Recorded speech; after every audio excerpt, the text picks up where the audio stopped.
I think for myself. Why did it take so long for science to gain hold as a way of understanding the natural world?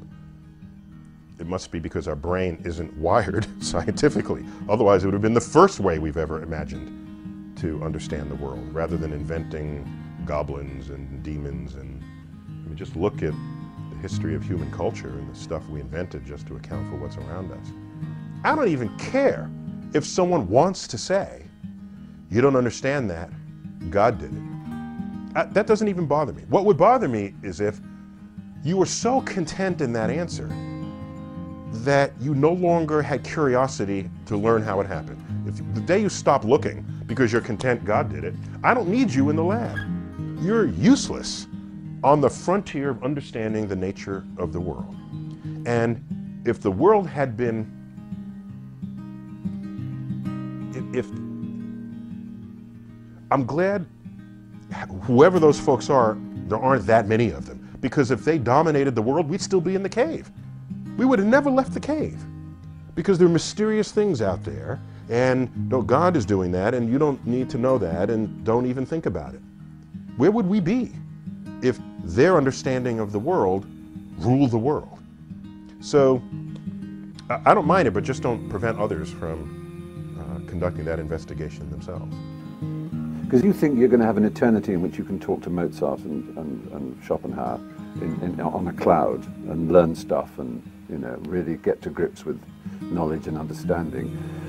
And so you won't bother now. I think it's a terrible mistake. It may be that there is an afterlife and I'll look incredibly stupid, but at least I will have had a crammed pre-afterlife, a crammed life.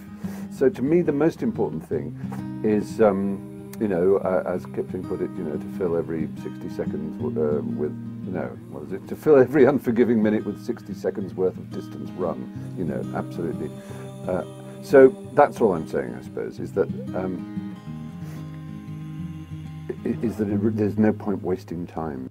There's no tradition of scientists knocking down the door, the Sunday school door, telling the preacher what to teach. There's no tradition of scientists picketing outside of churches, nor should there be some emergent tradition of religious fundamentalists trying to change the curriculum in the science classroom.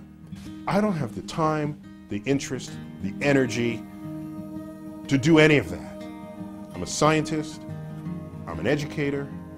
My goal is to get people thinking straight in the first place. Just get you to be curious about the natural world. That's what I'm about. I'm not about any of the rest of this. So what people are really after is, what is my stance on religion or spirituality or God? You know, the only ist I am is a scientist. Right? I don't associate with movements. I'm not an ism. I think for myself. When you conduct science, it is the natural world that is the ultimate decider of what is true and what is not.